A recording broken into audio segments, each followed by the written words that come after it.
So starting to get some stuff done on this door here. We're getting ready for that concrete pour in less than a week out back. And in order for them to be able to match up the floors, this thing has to be removed. I don't have the materials to build the doors yet. So I'm gonna open this up and then probably cover it with a tarp for now until I get the materials to put the door on.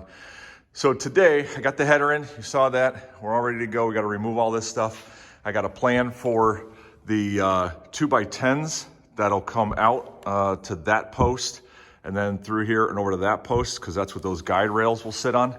And they go too thick. One matches the purlin and then another one to help it stick out in front of the metal, because you got the metal ridges. So right now, I don't have all the right tools. I mean, I'm a do-it-yourselfer. I'm not a construction guy. So right now, I'm trying to figure out the best way to get this metal off of there. And I don't have a nibbler, which would be the ideal one. I've watched some videos on YouTube, I mean. The nibbler is nice because it can come along and go over the humps and just right where the power snips kind of, they cramp everything and it's hard to get through these things here. This is a pretty thick gauge metal, but I don't have a nibbler. I was gonna use a grinder wheel, but that would give me a line all over the place. I snapped a line there, and you can see right there, I tried using a multi-tool. That thing was all over the place and probably would have took all day. Then I put my metal blade on my circular saw, and that's that cut right there. And that's a something special right there, trying to get over those humps and everything. So I am now going to go and just remove all the screws. I have to take it all off anyway, so I'm not really losing any time. I'm going to take these sheets down, and then once they're down, I can just cut those sections to put back up there and do it that way. So that's what I'm working on.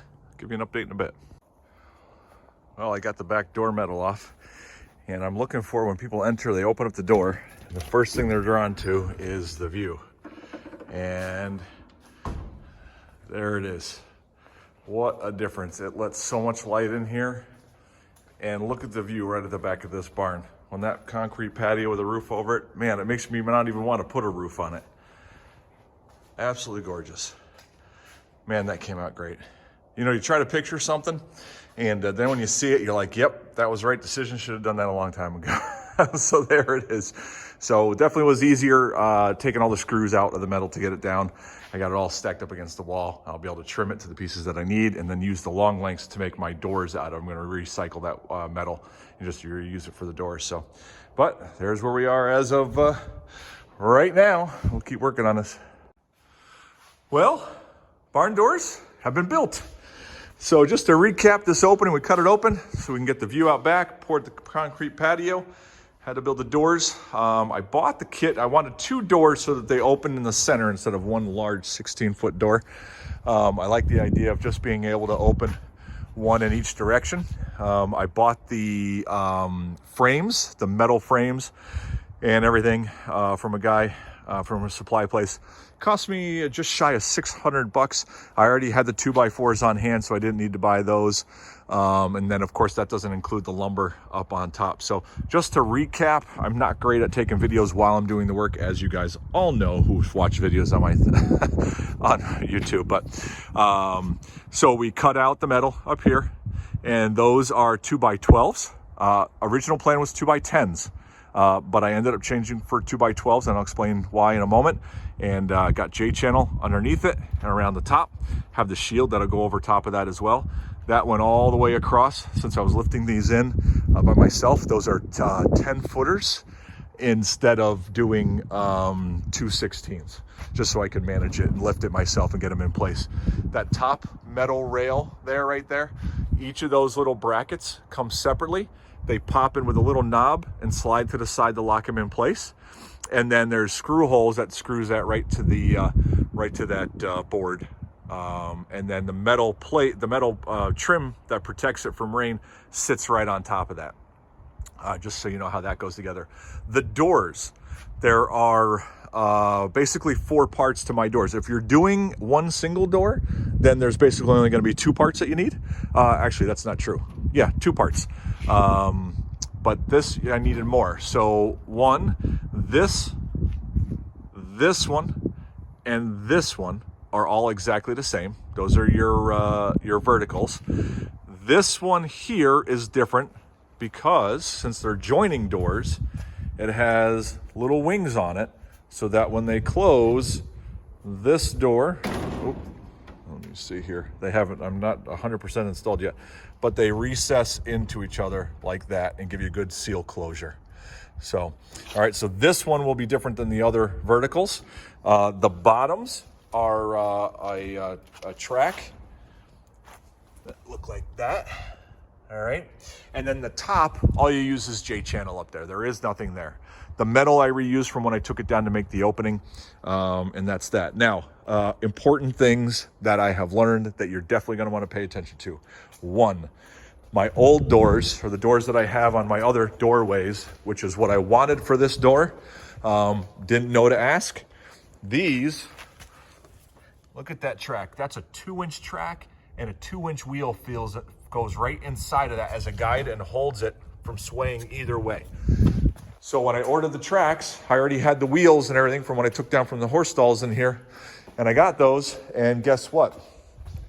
Here, I'll show you. This is actually kind of frustrating, but something I'm gonna have to live with. Here it is. Guess what? Yeah, see the problem? No fitty. So these doors are made for this mounting and the door going on the outside, and it keeps this in between and guides it this way. So it would still blow in and bang against the building because the roller isn't in it from keeping it from blowing in that way. But you know, I look around, a lot of people do it that way. That's not what I wanted, but that's what I'm gonna have to live with. So what I'm gonna do, actually, it sits up a little bit, which is a toe buster since it's sticking out. I'm actually gonna drill a hole in the concrete so I can recess that nut and get some good caulk and just set it down. Then this metal thing will be flush. So that's one thing I learned. Two, your door height. When you're figuring out